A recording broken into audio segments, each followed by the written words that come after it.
त्यांनी मागं घेतला तो मागे घेतला. मात्र आता भाजपचे नेते प्रामुख्याने नितेश राणेंनी त्यांची जीभ काढून देऊ असे वक्तव्य करणं म्हणजे कुठंतरी ही परिस्थिती चिघळण्यासारखं आहे. एक आहे बघा, मराठवाड्यामधली किंवा त्या विभागामधली किंवा मान्य मनोजदादांची सुद्धा बोलण्याची शैली जर आपण बघितली तर आपण बघता ती नेहमीच अशा पद्धतीनं, म्हणजे त्यांचं थोडं ग्रामीण बाज असणारं बोलणं आहे.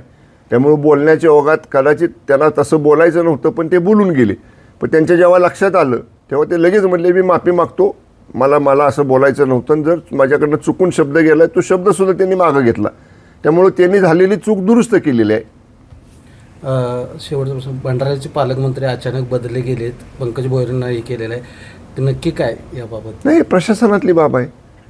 बघा, कुठं कुणाला पालकमंत्री ठेवायचं, कुठं कुणाला सहपालकमंत्री करायचं हा सर्वस्वी अधिकार माननीय मुख्यमंत्र्यांचा आणि दोन्ही उपमुख्यमंत्र्यांचा आहे.